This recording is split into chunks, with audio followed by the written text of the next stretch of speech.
Hello student. नवंबर माह का assignment गणित विषय का जारी हो चुका है और ये आपका जो प्रश्न दिखाया जा रहा है वो नवंबर माह के लिए है।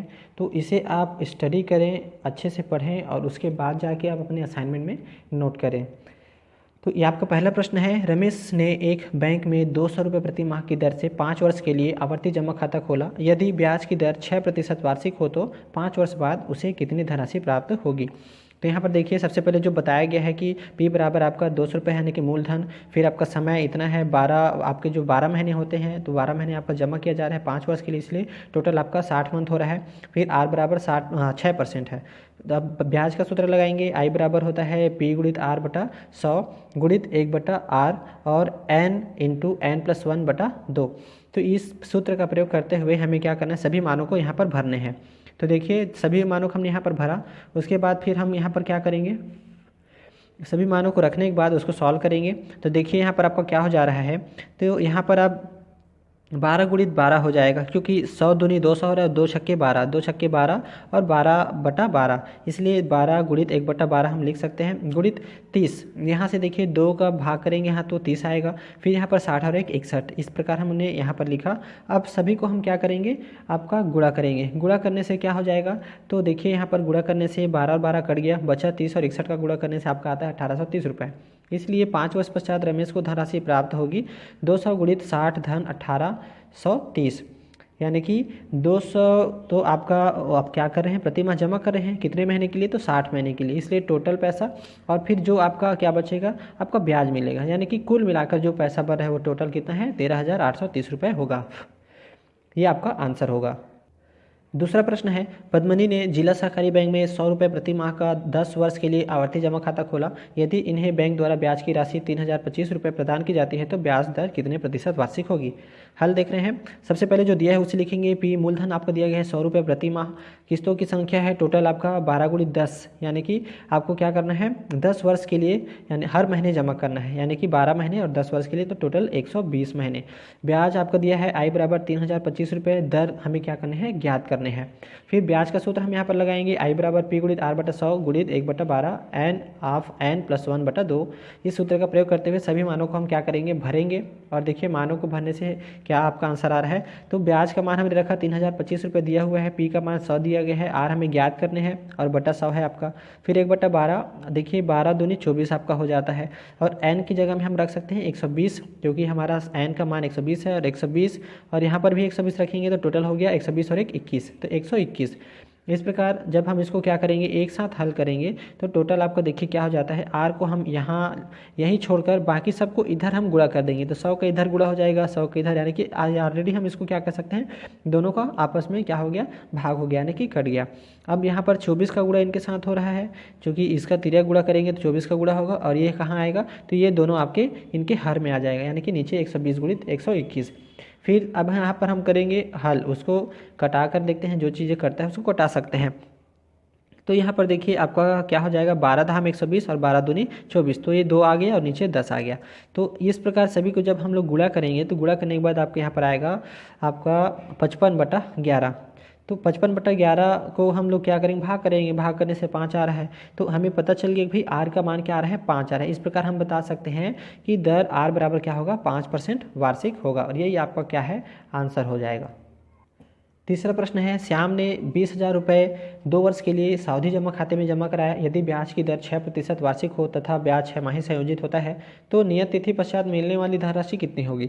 तो यहाँ पर आप हल देख सकते हैं। अमूल धन P बराबर आपका दिया गया है 20,000 रुपये, समय आपका N बराबर 2 वर्ष है, तथा 2 वर्ष बराबर हम बता सकते हैं कि टोटल 2 वर्ष में 4 6 होता है, यानी कि 6 महीना करके 4 बार होता है। फिर दर आपका है 6% बताया गया है वार्षिक, यानी कि जब हम इसको गणना करेंगे ब्याज का तो 6 कर रहे हैं, इसलिए हम 6 महीने के लिए आपका देख रहे हैं तो 3% आपका 6 में होगा। फिर इसलिए मिश्र धन का सूत्र लगाएंगे, हमें यहाँ पर ज्ञात करना है धनराशि, तो यहाँ मिश्र धन का सूत्र लगाएंगे। देखिए आपका P का मान हमें बताया गया, मूलधन आपका 20,000 रुपये, और उसके बाद फिर आपका बताया गया है R का मान आपका दिया गया है 3 हो जाएगा, तो 3 भरेंगे। फिर 100 आपका नीचे दिया रहता है, फिर N के स्थान पर हमारा क्या है 4 6 माही, इसलिए 4 भरेंगे। इस प्रकार देखिए इसको हम क्या करेंगे, हल। तो हल करने से आपका देखिए 100 एकम 100 और 103 कितना हो गया 103 हो गया, 103/100 हो जाएगा। और चूँकि 4 की घात है इसलिए हम लोग उसको 4 बार गुणा कर देंगे दोनों को। तो देखिए सभी को हम लोग जब गुणा करेंगे तो इस प्रकार आपका प्राप्त होता है 2 गुणित, यहाँ पर आपका पूरा लिखा हुआ है, बड़ा संख्या है इसलिए पढ़ने की जरूरत नहीं, हम डायरेक्ट इसको लिख सकते हैं। नीचे आपका 10,000। इस प्रकार जब हम 2 का भी गुणा करेंगे तो उसका डबल हो जाएगा, यानी कि 11 है वो आपका 22 हो गया। तो इस प्रकार आप 2 का गुणा करने से सभी डबल हो जा रहे हैं। फिर आपका नीचे आपका 10,000 है, 10,000 का भाग करने से क्या आएगा, सीधे 1 2 3 4 संख्या का हम लोग क्या करेंगे, 1 2 3 4 संख्या के बाद दशमलव लगा देंगे। तो यहाँ पर आपका आ जाएगा 22,510.17। तो ये आपका क्या है, मिश्र धन है। अब हमें यहाँ पर बताने हैं कि भाई नियत तिथि पश्चात मिलने वाली राशि क्या होगी, 22,510.17 रुपये है। ये आपका क्या होगा आंसर। चौथा प्रश्न है, सीधे कीजिए कि साइन थीटा बटा 1 plus cos theta plus 1 plus cos theta बटा साइन थीटा बराबर 2 कोसेक थीटा। ये हमें सिद्ध करना है। तो हम यहाँ पर सबसे पहले ले लेते हैं LHS, जो कि आपका LHS है आपका बायां पक्ष, साइन थीटा बटा 1 plus cos theta plus 1 plus cos theta बटा साइन थीटा। फिर इनको जब हम लोग क्या करेंगे, तिर्यक गुणा करेंगे। इस प्रकार जब हम तिर्यक गुणा करते हैं तो क्या हो जाएगा, साइन और साइन का गुणा होगा साइन स्क्वायर थीटा प्लस इन दोनों का गुणा होगा तो 1 प्लस कॉस थीटा का होल स्क्वायर। फिर नीचे का गुणा करेंगे, नीचे वाले से यानी कि sine theta into 1 plus cos theta. फिर आपका देखिए साइन स्क्वायर थीटा प्लस इसको जब हम a प्लस बी का होल स्क्वायर करेंगे उसका सूत्र लगा देंगे तो 1 plus cos square theta plus 2 cos theta आ जाएगा। तो देखिए sine square theta cos square theta, हाँ यानी कि sine square theta plus cos square theta का मान क्या होता है, 1 होता है। तो हम लोग क्या रख लिए 1। अब यहाँ पर 1 दिया हुआ है तो हम यहाँ रख लेंगे। फिर 2 कॉस थीटा बच गया, हम उसको यहाँ पर उतार देंगे। फिर नीचे आपका देखिए sine theta into 1 plus cos theta है। तो यहाँ पर अब हम आगे क्या करेंगे, 2 आपको जोड़ देंगे तो 1 प्लस 1 यानी कि 2 प्लस 2 कॉस थीटा, तो ये आपका आ गया। फिर साइन थीटा नीचे वैसे ही लिखेंगे। फिर देखिए दोनों में 2 है तो 2 को हम कॉमन ले लिए तो बच गया वहाँ, यहाँ से भी 1 और यहाँ से बच गया कॉस थीटा, यानी कि 1 प्लस कॉस थीटा बटा हो जाएगा sine theta into 1 plus cos theta. देखिए 1 plus cos theta 1 plus cos theta दोनों ही सेम है इसलिए दोनों आपका आपस में कट जाएगा। बचा 2 बटा साइन थीटा, तो हम लिख सकते हैं 2 गुणित आपका कोसेक थीटा, यानी कि 2 तो है ही और 1 बटा साइन थीटा को हम लिख सकते हैं कोसेक थीटा। अब आगे चूँकि हमें यही सिद्ध करना था, RHS है यही हमारा, तो ये हमारा क्या हो गया, सिद्ध हो गया। फिर पांचवा प्रश्न है, समीकरण हल कीजिए कॉस थीटा बटा 1 minus sine theta plus cos theta बटा 1 प्लस साइन थीटा बराबर 4। तो ये हमारे क्या है, समीकरण को हल करने हैं। देखिए सबसे पहले हम जो समीकरण दिया है उसको लिख लिए। फिर यहाँ पर देखिए कॉस थीटा को हमने कॉमन निकाले तो यहाँ बच गया 1, यहाँ भी 1, तो इसको हम लोग अलग कर दिया ब्रैकेट में, बराबर 4 दिया गया है। फिर हम अंदर में क्या करेंगे, तिर्यक गुणा कर देंगे तो 1 प्लस साइन थीटा का 1 के साथ तो 1 प्लस साइन थीटा प्लस लगाएंगे यहाँ पर।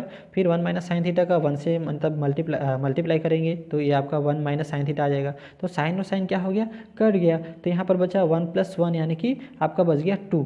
तो यहाँ पर देखिए 2 बच रहा है और ये आपका कॉस थीटा ये भी आपका लिखेंगे। तो नीचे आपका 1 minus sine theta 1 plus sine theta का मतलब होता है a ऋण b और a धन b का सूत्र लगेगा, यानी कि a का वर्ग ऋण b का वर्ग बराबर 4 आपका तो दिया हुआ है उसको वैसे ही लिखेंगे।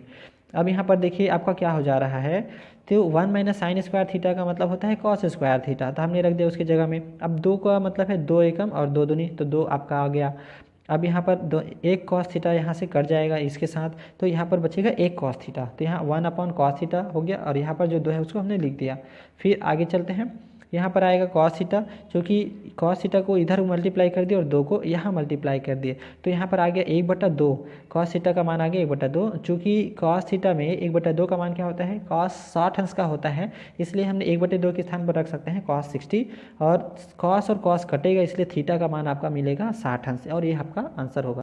फिर आपका लास्ट प्रश्न है, प्रश्न नंबर 6, मान ज्ञात कीजिए 2 cos 67 degree upon sine 23 degree plus ten 40 degree upon cot 50 degree plus cos 0 degree.